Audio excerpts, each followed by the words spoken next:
Well, we are back now taking a look at issues 4 through 7 of Identity Crisis, a DC Universe crossover event that not only changed major elements of the status quo, but also I think changed how DC Comics in many ways were written going forward. Hi, I'm Peter Franson from christiangeekcentral.com and Spirit Blade Productions. Welcome again to Essential Issues, where I talk about my favorite DC Comics of the past that are still affordably available today, blabbing about why they're special to me and what, if anything, they have to say about the essential issues of real life. Warning, this series does freely contain spoilers, but I think even spoiled, the stories I feature are still well worth reading. I want to say again that I'm not going to spoil the whodunit aspect of this story. I'm going to keep the murder mystery aspect secret, but I am really going to lean into some of the major dramatic events and spoil those and talking about them. If you have not already watched or listened to the first part of my reflections on this series, be sure to go check that out on our YouTube channel, youtube.com/christiangeekcentral. And now, without further ado, let's get back into it. So now in issue 4, even though it appeared that Jean Loring had been killed at the end of the last issue, her ex-husband, Ray Palmer, the Atom, is able to swoop in and resuscitate and rescue her just in time. Now, as a bit of a side note, I think I'm detecting, I could be wrong, but I think I'm detecting a little bit of a naturalistic or atheistic bias in the writing in this issue. If you read this issue, you can let me know what you think, but the internal narration for Ray Palmer as he's coming to his ex-wife's rescue is to say, "My father was a religious man. For me, as a scientist, it never made any sense." Now that is the kind of thing, the kind of sentiment that you hear from a lot of kind of armchair atheistic critics of Christianity or theism. Because the reality is that there are a ton of people in scientific fields who are believers in Christ and see absolutely no conflict in having a scientific mind and a belief in the truth of Scripture. Now, that's not to say that there are no scientists that would say this. Sure, there are scientists that would say this kind of thing. As a scientist, I don't believe in God, da-da-da-da-da. But really, I mean, that strikes me ultimately as a smokescreen. The people that come to faith in Jesus don't do so because they, do or don't have a certain amount of brains and a capacity for logical thinking. It is ultimately a relational choice that's being made on some level to pursue and consider and examine the evidence, or to just remain willfully ignorant of it and assume that it's unscientific and yada, yada, yada. The choice to engage in that pursuit or not is a choice that's made on some kind of emotional or personal level. Anyway, Palmer goes on to say, as a scientist, even though it didn't make sense to him, he goes on, but for the first time in a long time, I hear myself pray. And it's striking that he's in this really emotional moment because his wife divorced him. He still kind of was bearing a torch for his ex-wife, Jean. So this is an emotional moment, and it's in that emotional moment that he gives in to the idea of prayer as being something that might be real. And I think that the critical atheist is often going to say, well, faith is just an emotional thing. It's an emotional crutch, and it's something that people give into under emotional circumstances or influences. And certainly, God can use those kinds of circumstances to strip away barriers from people who would otherwise not consider or pursue Him. Barriers actually not of the intellect, but of the will, but perhaps labeled by the individual as being based in logic or scientific reasoning. So even as the writing here seems to subtly suggest that faith is merely this emotional thing, there is some truth to the idea, that certainly faith is an act of will. Now, it shouldn't be an act of will in defiance of the facts and the evidence, but rather an act of the will after considering and realizing, that there is good evidence. Or some believers don't need that, and that's fine too. I can use all the evidence that I can get because I'm just wired to be a doubter. Anyway, that's a bit of a rabbit trail. Jean Loring is revived, barely survives, and is able to give her ex-husband just some minimal information, having seen her attacker's shoes only, that potentially gives them a little bit of information to go on as they continue to hunt for this killer. And in the aftermath of this attack, Green Arrow observes some behavior in Superman and Clark that he identifies not as anger, but actually as fear, because this killer now seems to be systematically going after the wives of some of these superheroes. Then in another scene that seems to suggest maybe some naturalistic worldview or atheistic worldview on the part of the writer, Green Arrow is visiting Slipknot in the penitentiary, and his internal monologue muses to himself, in prison it's not uncommon for an inmate to find religion. Some become devout Christians, others turn to Islam. What they're really trying to find is redemption. So there's a subtle suggestion there that people don't turn to these beliefs, they don't become Christian, for example, because it makes sense. It's because they want something, they have some emotional need. And relationship with God, I mean, he's a person. God is relational. And so it ought to be emotional in some sense as we relate with him, as we pursue him. So I actually don't think it's a point of criticism against Christianity to say that people may go to faith in Christ because they're looking for redemption. They want redemption. The mistake is assuming that that's the only reason anybody ever arrives at faith in Jesus. That's the only contributing factor. When in fact, for a lot of people, the evidence, the arguments, those are significant components on their journey to faith in Christ. The fact that there are emotions involved does nothing to weaken the actual arguments and evidence that do exist for Christianity. Anyway, that trip to the penitentiary turns out to be a dead end, and the heroes are left wondering, okay, well, who is this? Who could have done this? Then we skip to a scene with Captain Boomerang again, still kind of hanging around where his biological son lives, not having had the courage in the last issue to speak to him. But then his son approaches him, sees that he's still parked outside of his home, and goes up and just asks him, "You're Captain Boomerang, aren't you? Are you my dad?" And so they just kind of get into it, and he introduces himself, and they slowly, start to connect and to get to know each other a little bit. And you can tell that this really means something to Digger, to Captain Boomerang.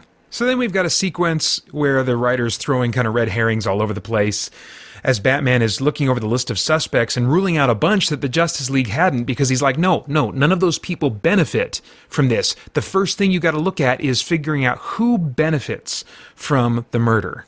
And so then we almost kind of have this montage that is passing over various characters that we've seen in the story up to this point, with the narration who benefits being included in each panel that focuses on them, and just kind of trying to get us as readers in a place of just wondering, oh my gosh, it could be anybody. It could be villains. It could be heroes. There's so many people that are in a roundabout way kind of benefiting from this situation. Green Arrow, clearly at a loss and feeling the dead end that they're all at, goes to visit Hal. And he does that by going to Hal's gravestone, because at this point, Hal is dead and he has become the Spectre. Oliver assumes, and assumes correctly, that someone with the power and knowledge of the Spectre would know who committed this murder. Hal clearly hesitates for a moment and then says, "I can't say."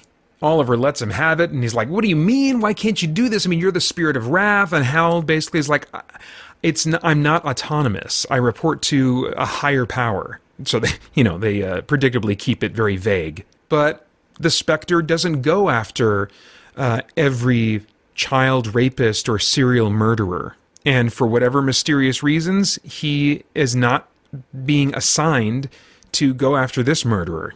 Nor can he even tell Green Arrow who the murderer is. But he clearly still cares. He says, "Do me a favor, Ollie, make them pay when you find them." Then we've got this great little exchange for a Green Lantern fan like me, where Ollie says, "So Hal, when are you coming back?" And Hal's like, I don't understand. Ollie says, Yes, you do. We've been at this too long. When are you really coming back? And Hal, there's a close-up on his face. He gives him this sideways look with a little smile on his face and says, I'm working on it. Now, I can't remember if word had gotten out at this point that Hal Jordan was going to be brought back from the dead as Green Lantern again. I can't remember if that was public knowledge or not. But either way, if it was a rumor or had already been confirmed, I remember seeing that and just being like, oh, that is awesome. Because it just seemed like absolute confirmation. They would not tease readers unless they knew that this was coming.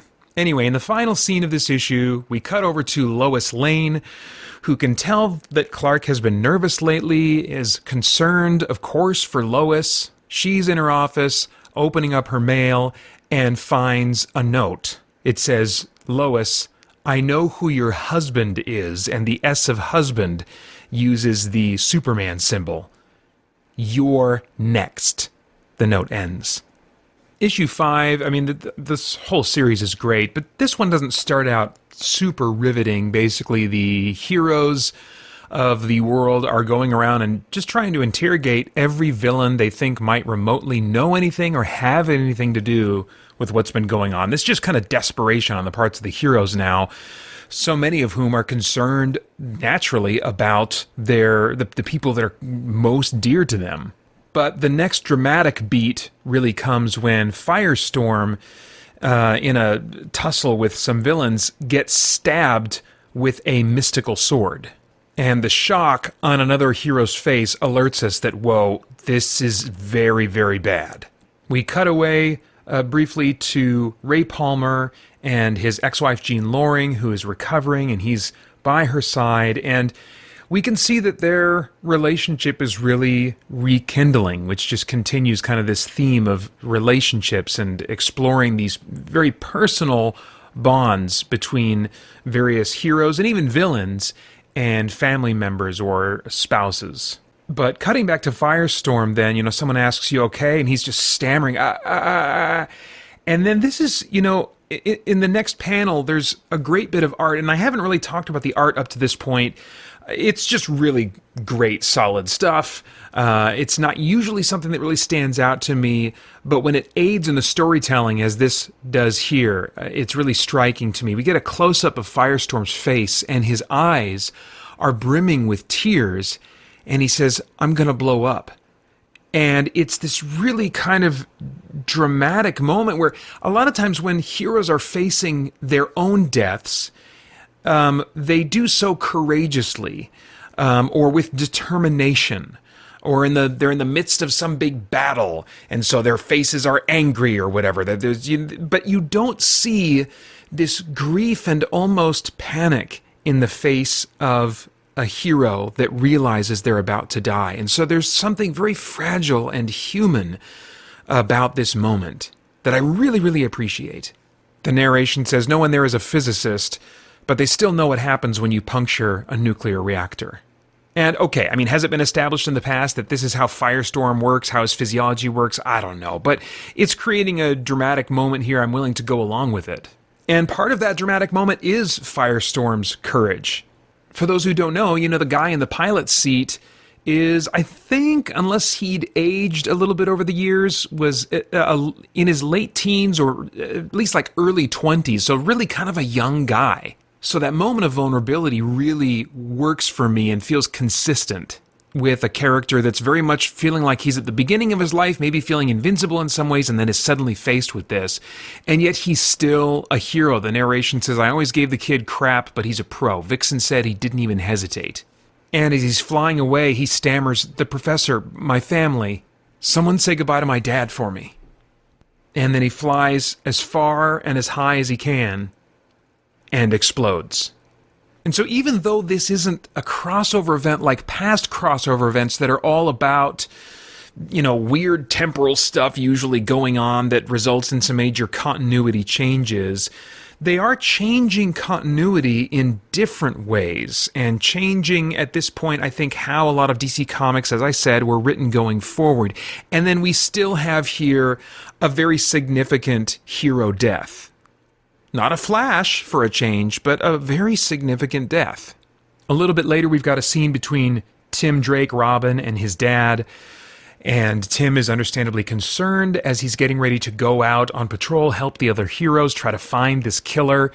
Tells his dad, okay, just promise me that you won't open the door. And his dad is like, Tim, I'm fine, And so there's a little bit of struggle back and forth as his dad is trying to reassure him that he's fine. At the same time, Tim is clearly concerned and wants his dad to take every precaution. And yet his dad is just as, if not more, worried about Tim going out there and says, maybe it'd be better if you stayed in tonight. I mean, you're 16 years old. You shouldn't be running around in a mask and cape. And Tim asks him, you really think I should stay? Be honest, Dad. You really think I'm better off sitting here watching all this happen on the news? And there's a moment of silence where his dad looks at that R emblazoned on his son's chest, and then in a pained smile says, no, you should go. Definitely go. And then a couple frames later, as his son leaps out into the night, he quietly says, I'm proud of you, son. So there's some great, I'm a sucker for a father-son story or dramatic beats. There had seemingly been some tension in their relationship before. I don't really know the history here, but seeing them kind of like reconcile or come to this place of tense agreement, and a place where his father is letting his son go out and, be his own man. So it's a coming-of-age story in some ways, too. But specifically coming of age and what effect that has on the dynamic between parent and child relationships. Well, moments after Tim leaves, Jack comes into his kitchen and sees a note on top of a box. And he opens the note, and it has the name Jack Drake written on it. And the R of Drake is circled in red, very similar to the Robin symbol. Inside the box is a handgun with a note that says, protect yourself. So clearly this was left by somebody that knows Jack Drake's connection to Robin and has set some wheels in motion of some kind. He's panicked. He uses the JLA communicator his son left with him, trying to get in touch with Robin. Oracle's on the phone, kind of acting as a 911 operator, trying to get him in touch with his son. Meanwhile, we cut to the Batmobile, where Batman has just picked up Robin, and they're heading out for the night. Oracle calls in, says, Tim, get home now. He's like, what are you talking about? What's wrong? She says, it's your dad, and we immediately see a tense reaction from Batman at hearing that. The Batmobile screeches and spins around and races off toward the Drake house as fast as it can go. We cut back to Robin, and Oracle has patched his dad through to him, and they're having this panicked exchange back and forth as his dad is telling him what's going on. Cut to Batman. He says, Barbara, call Wally. Barbara, of course, is Oracle. Wally is the Flash. He's realizing, we see in that line, he's realizing we're not going to get there in time. But Oracle's already tried, and Wally's not picking up. Robin turns to Batman. He's got a helpless look on his face. He says, Bruce, please help him. And Batman turns and looks at him with this shocked look on his, this wide-eyed, shocked look on his face. The art just portrays it so wonderfully there. He's not shocked that Tim would want Batman to rescue his dad. He's shocked to realize the moment he is in right now, the position he is in, the role he is being asked to play in this boy's life. I mean, he's clearly thinking about the loss of his own parents as a boy, as with a angry, focused expression on his face, he mutters to himself, not again. Tim, trying to reassure his dad over the comms, we're going to make it, Dad, we're going to make it. His dad says, he's at the door. Tim is shouting over him, Dad, nothing's going to happen, nothing's going to happen. His dad says, Tim, if something happens, I need you to focus. Tim. Then we cut away and we see Captain Boomerang's son that he's just recently reconnected with has a message on his phone. He plays the message, says, hey there, it's me, Dad. Of course, it's an Australian accent. I'm not going to attempt that. Cut back to Robin, listening to his dad. You listening, Tim? Good. Then understand one thing. If you don't get here, it's not your fault. I need you to know this, Tim. It's not your fault, okay? You didn't do this. I love you, Tim. I love you just like your mother loves you. Cut back to that answering machine. I just wanted to say how great it was today. Honest, it was great. Anyway, If you have some time, make sure to watch the news tonight. Your old dad's gonna finally make you proud. And Boomerang's son is like, oh no. Don't worry, this is the one, lad. I mean the real one. The one that puts us back on the map. Cut back to Tim, tears streaming down his face. Dad, please. His dad says, what you do for all those people, it's worth it, Tim. Never question it. It's worth it. Dad, we're almost... Tell Bruce to take care of you. Back to the answering machine. So anyway, I can't wait to see you later and watch the news, okay? Because this time, I'm leaving a calling card. Our card. Cut to the Drake house. Front door kicks open. A very familiar boot doing the job. And then we've got this great split panel where two places, we've got Tim Drake and Captain Boomerang's son, both screaming out, Dad, as they realize what's going on with their father. Captain Boomerang, however he arrived at this moment, is the one that has kicked down the front door of the Drake house, and he's got a razor-sharp boomerang in his hand and a menacing look on his face. And in an intense exchange, Jack Drake fires off some shots. Captain Boomerang throws off a boomerang, and both are left bleeding out and dead on the floor when all is said and done. Good gravy, you guys. I can't remember crying like I did reading this story and this scene ever before when reading a comic. I don't remember being impacted this much emotionally while reading a comic book. It is this scene.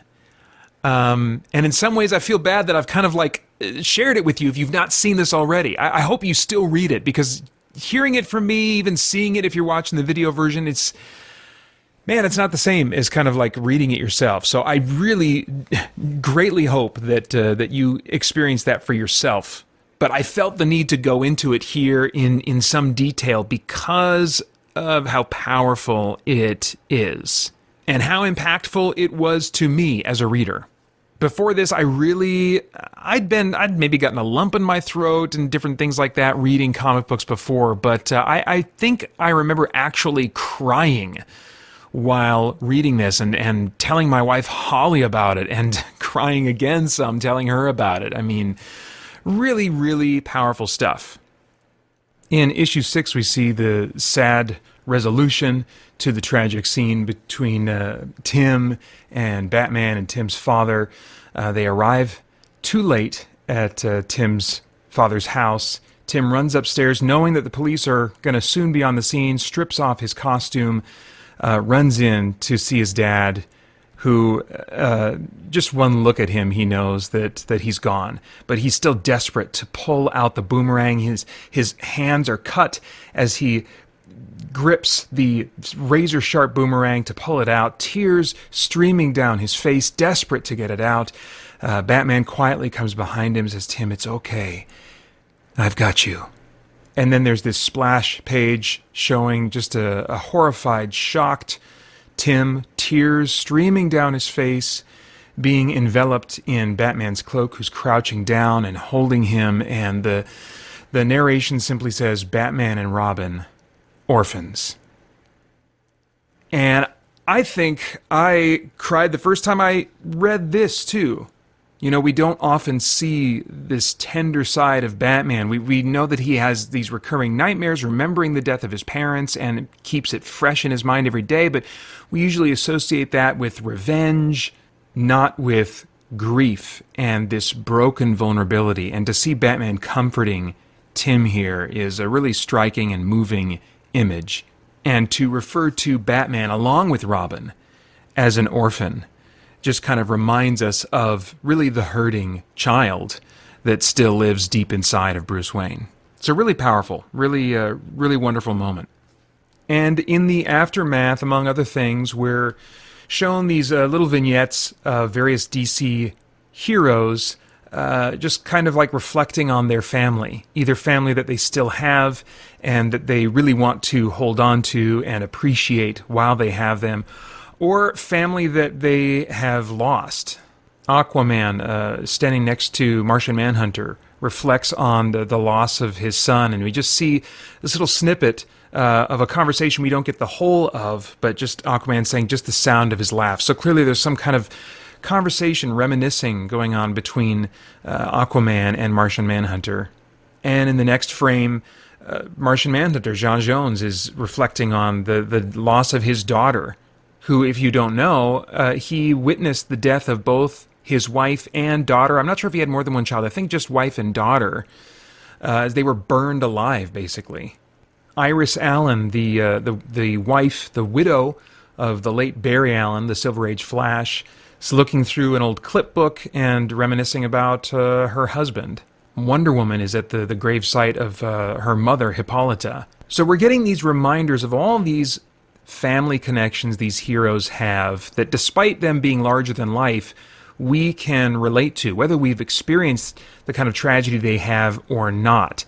One scene at a graveyard shows Captain Boomerang's son visiting his recently deceased father's gravesite and talking to him and showing him that he was on the front page, and then basically saying that he is going to take up the mantle, that he is going to be the new Captain Boomerang. And this is a pretty common thing to see in these big crossover events, like one hero or villain will die and then someone else will take up the mantle. But it's just typically not done in such a personal and emotional way. So just one of many reasons that this crossover was accomplishing a lot of the same things that past crossover events have accomplished in terms of changing the status quo, but doing it without crazy temporal time warping kinds of sci-fi stuff, doing it on this very personal level.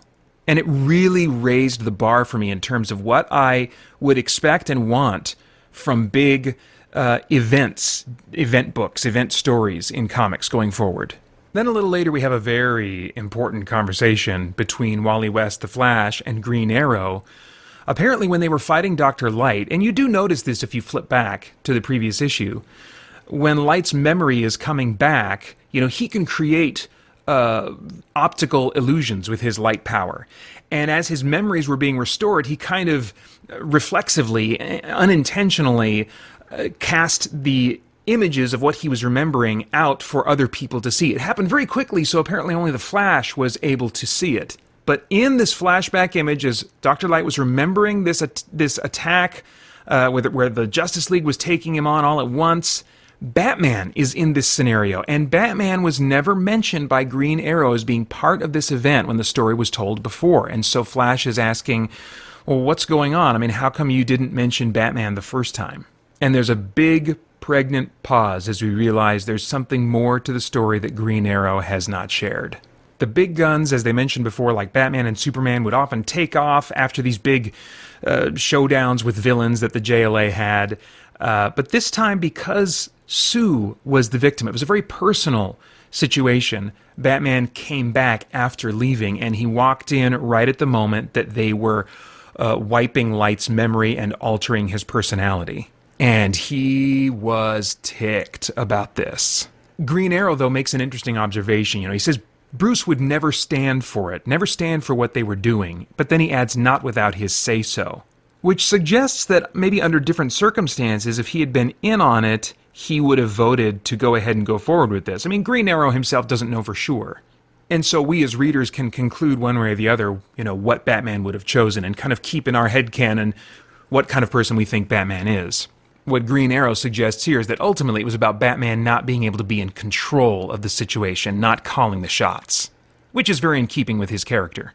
But the big surprise about the situation is that Zatanna stopped Batman, immobilized him, and then they wiped his memory and took away those 10 minutes. They didn't alter his personality, but they made him forget what he had seen there. So this is a major betrayal, but Green Arrow justifies it, tries to anyway, by saying, the alternative would have meant the destruction of the League. So for all that the Justice League, all the good that the Justice League does, we can ask ourselves and should ask ourselves as readers, does it justify this corruption on the inside? And I think when we look at situations like this, we do have to look at them on a case-by-case basis. But for example, when I think back to the corruption that was going on in the life of Ravi Zacharias, a world-renowned Christian speaker and thinker. Despite all the good that was done because of his work, I think it was very appropriate that whole organization dissolve, which I don't think it has yet at this point. I think they've rebranded or changed their name or something, but I mean, in my mind, it's just like, listen, if that needs to dissolve, it needs to dissolve. God's work will continue. And so I think we could make a similar argument here that, you know what, these heroes could still be heroes in a different way. The Justice League does not have to exist. But Green Arrow and a few others thought that it did, and that it was worth this. Wally, of course, is enraged, says, this is Batman we're talking about, but you can't do that to Batman. And Green Arrow answers, you think he hasn't done the same to us?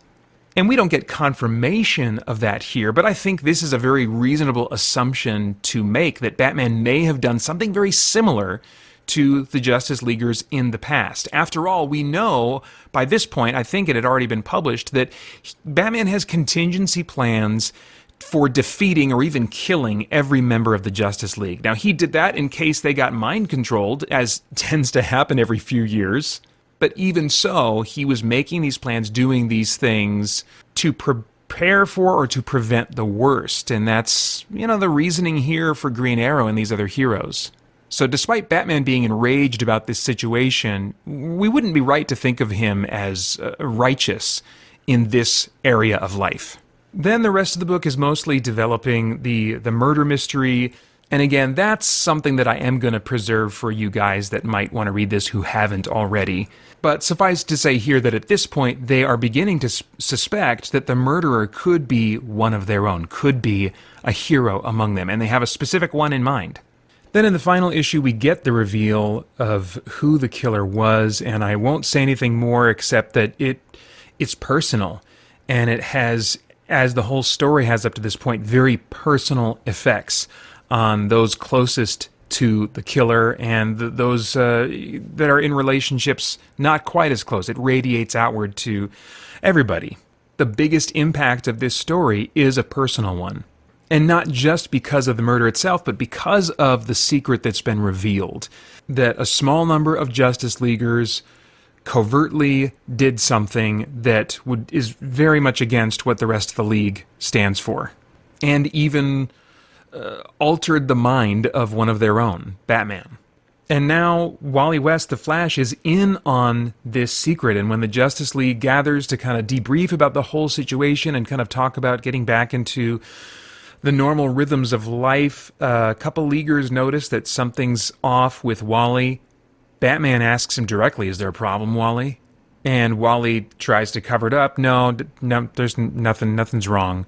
But 2 panels of a close-up stare of Batman on the Flash tell us that he knows something is up. But he lets it go. He gets a call to take care of a situation in Gotham. The other heroes, at the same time, get similar kinds of calls. They all just kind of get back into the swing of things with this issue still kind of swept under the rug and not truly dealt with. And even though that did have ripple effects in relationships that would be kind of brought up later on, if memory serves, the most impactful thing about this issue to me was the epilogue. We're in Ralph Dibny's home, and we're hearing what sounds like a one-sided conversation, and, wondering, is he on the phone with somebody? What's going on? Who is he talking to? Just having a very casual, warm conversation with somebody. And after it carries on for a while, we realize at the very end that he's talking to his deceased wife, imagining that she's still alive, that she's still with him, and having a normal conversation with him. And I've heard of this kind of thing, with those who are grieving the loss of a spouse. Not that they're necessarily living in denial, but in any case, I imagine it's just a way that they can feel close to the one they've lost and remember the things that were so wonderful about them and that are so missed. And at the very end, we see him get in bed, and he's still sleeping on just his side of the bed, and his wife's side of the bed is empty. He reaches over, turns off the light, and says, "Good night, Sue." And there's a frame of darkness, silence, and in the next frame, just a simple bubble that comes up of Ralph saying, "I love you too." And this one still gets to me every time I read it. Really, really powerful stuff. Again, just amazing to me that a comic story would have this much of an emotional impact on me. So, great story. Almost can't recommend it enough to DC fans. That is Identity Crisis. So, what are we going to look at next? Well, it was alluded to in Identity Crisis, and next time we'll look at the full story of how it played out. It's become pretty common over the years for dead comic book characters to come back to life, but I can't think of another comic book return from the dead that revitalized not just a character, but really an entire intellectual property, making it more popular with readers than ever before. Once a C-lister that the man on the street confused with Green Hornet, to my continuing frustration, DC's premier cosmic hero and intergalactic police force truly hit the big time with readers, starting with Green Lantern Rebirth. I have updated my playlist to help you find what you're looking for, anything from controversial topics that are relevant to Christian geeks, interviews with creators like author Brent Weeks and The Chosen's Dallas Jenkins, growing in faith as a geek, tabletop gaming, comic books, video games, movies, and TV shows, or you can just get to know me a little bit better. There is a playlist for you with more content being added to them all the time, so I hope you'll take a look and enjoy what you find. Thanks.